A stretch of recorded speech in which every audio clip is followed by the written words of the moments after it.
intimidation to be trying to fill the large shoes of our traditional master of ceremonies at our Hall of Fame induction today, but Mr. Brunner is otherwise exposed with something fairly important happening in his life today, and he's taking notes. I appreciate that.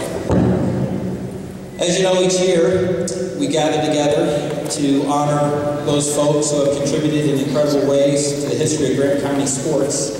And today we'll be honoring 11 individuals in one team who have exemplified everything that athletics in Grant County are about. So these are special people. We're all privileged to hear today to honor them. Each year the board of directors meets and goes through the voting process, and each year we honor one team is chosen amongst all the great teams that have competed in Grant County to be honored. And our first induction today is for that team that was chosen. I'd like to ask if all members of the 1984 Indiana High School State Baseball Champions, the Marion High School Giants, if you will please stand.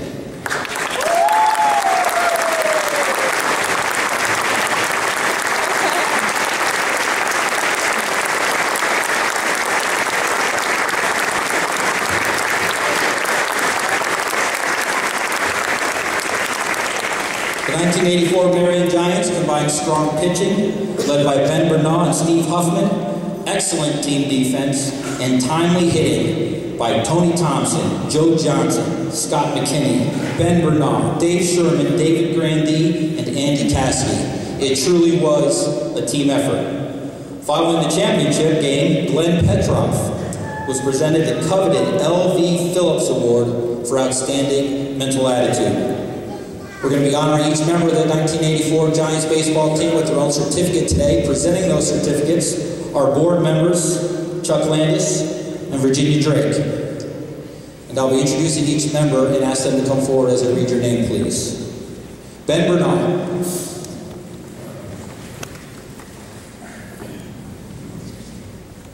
Andy Cassidy.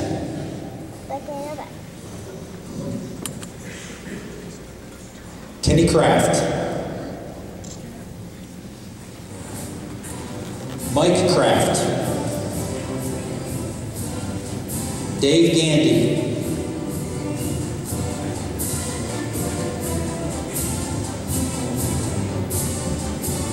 Dominic Gulliford.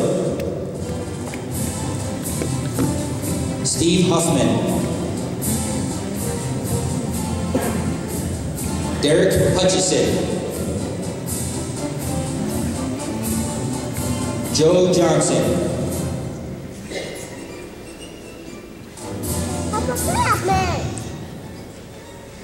Pete Lemasters.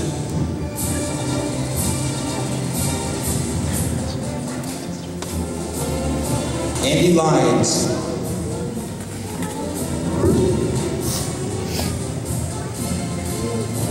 Scott McKinney.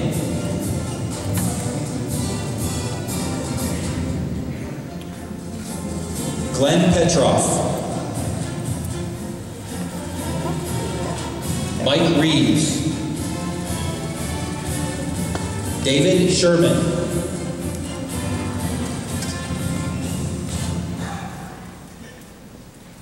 Doug Sherman.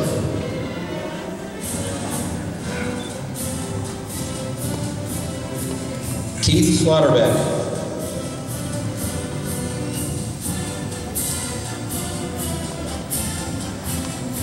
Tony Thompson. Eric Thompson.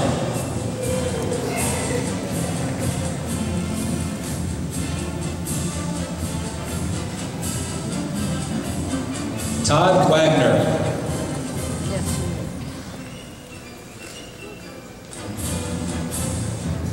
Travis Wilson.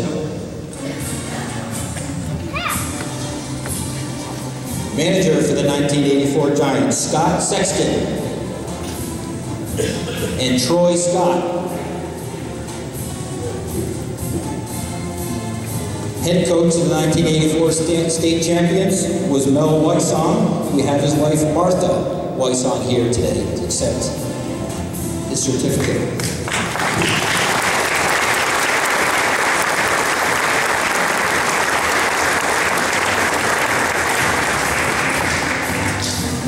Assistant coach, Daryl Wisser.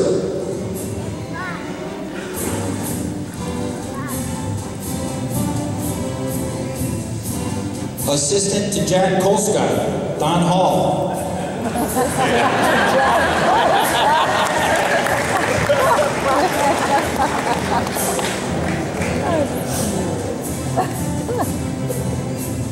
Athletic Director, Jim Fricke.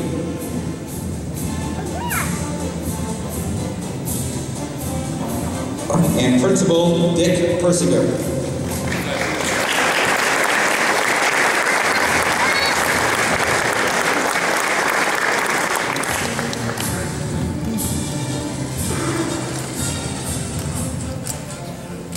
And last but not least, assistant coach, who will also be coming to share in representation of the 1984 state champion Marion Giants, Jack Kolska.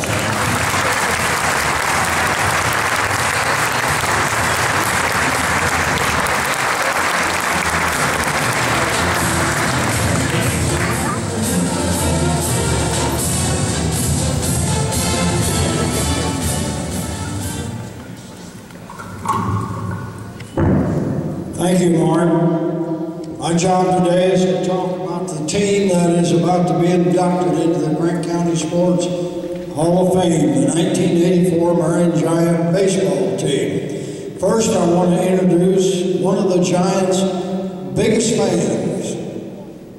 She was Donna Wysong, the mother of Mal and Vicky.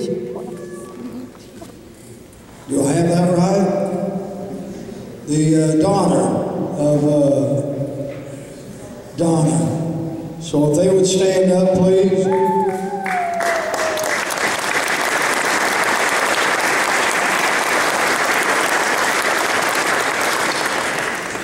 I'll tell you, it's really an honor to have them here this evening along with Martha. This was Coach Wysong's team. This was his program. He was appointed head coach in 1982. First thing he did was ask Daryl and I if we'd come on board, and we did. We were honored to be with him for the next 14 years. The baseball Giants were in a losing cycle. They had lost 4 out of the past 5 sectional tournaments, and Mel was determined that he was going to turn the program around. In 1982, the Giants finished with 18 wins against 14 losses, which was an improvement, but again, we lost in the section. That made 5 out of 6. In 83, the Giants won 22 games, finished 3rd in the North Central Conference, and won the sectional, going to the finals of the regional before getting beaten the championship game. And that set the tone for what was to follow in 1984. 26 wins against 19 losses, including 19 out of our last 21 games, and the state championship. Mel said the team's success was based on 3 things: strong pitching, outstanding defense, and timely hitting. And he added one more item, and that was, it was truly a team effort. Those of you who remember the '84 season, and more especially those of you who went down to the state tournament at Busch Stadium in Indianapolis, follow along with me. I'm going quick. But who can forget Ben Bernal shutting out Jeffersonville in the first game, 1-0 on a brilliant 2-hitter. Steve Huffman came to come back in the championship game. He was our number 2 pitcher all year, a junior, and he had won some big games for us.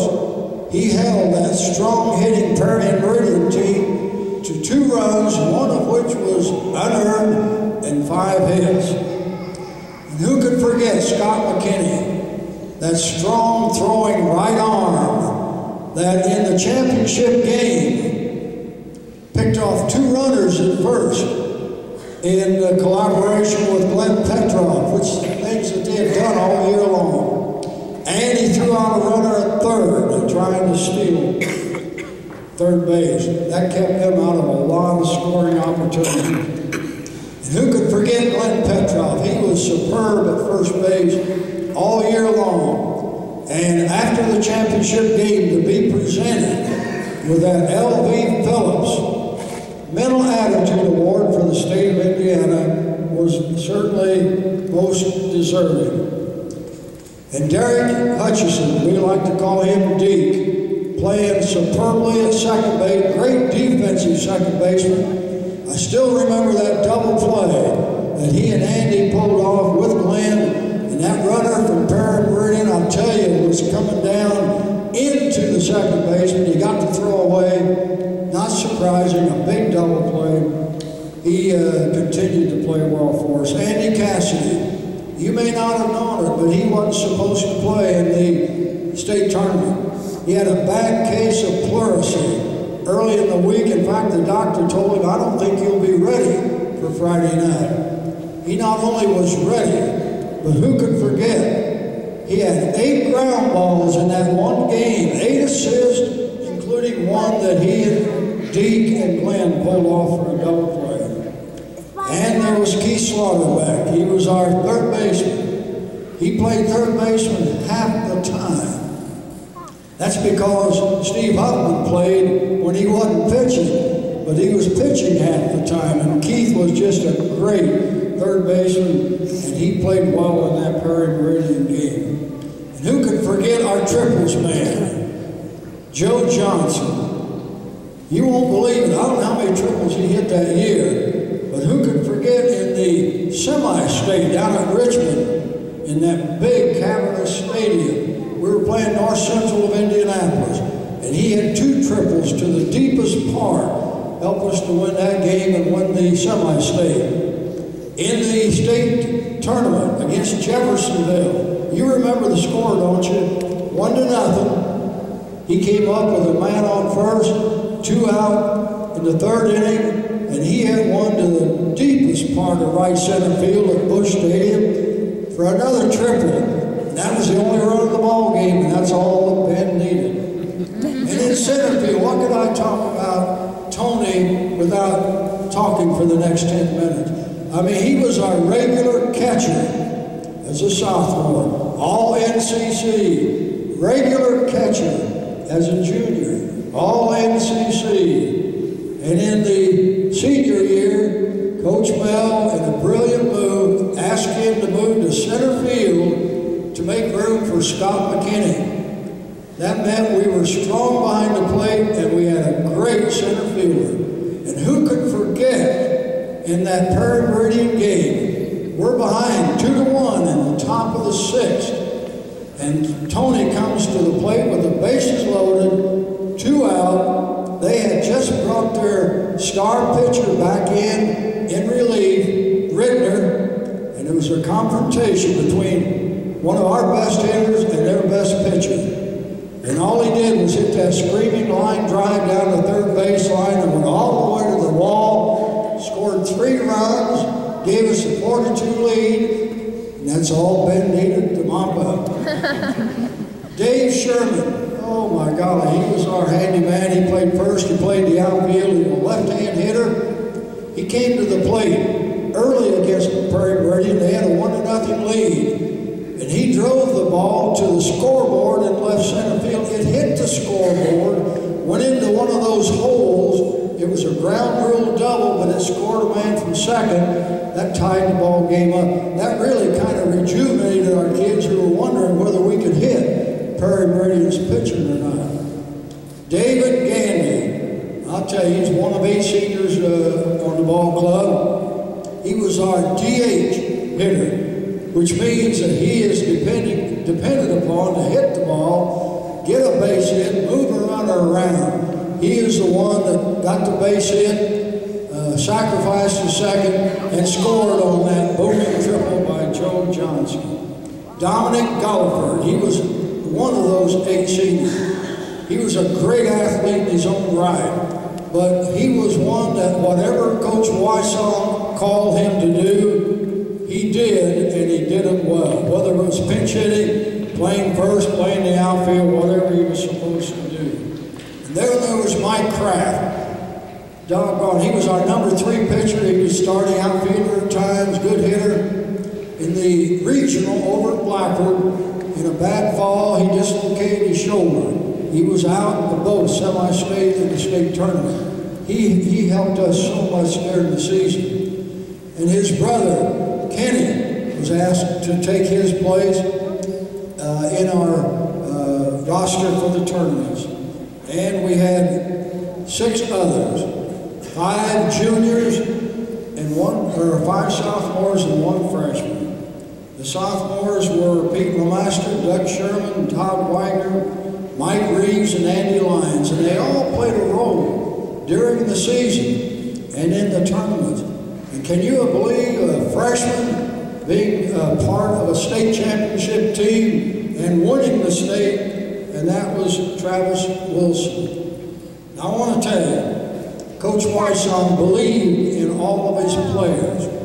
And just to prove a point, in that championship game against Perry Meridian, how many players got into that game? 16. Now I think any of you coaches out there, can you imagine in a basketball tournament, the most important game of the year? How many players beyond 6, 7, and 8 ever get into a ball game? 16. As Coach Wysong said after the final game, it was a total team effort.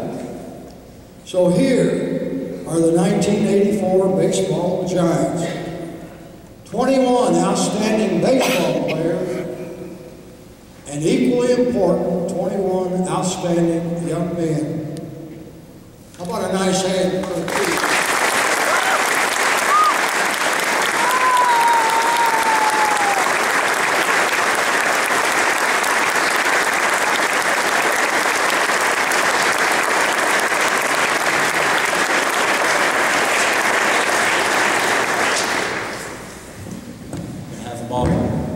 Get together for a team picture here real quick. If anyone wants to come and take a picture while they're all up here, please feel free to do that.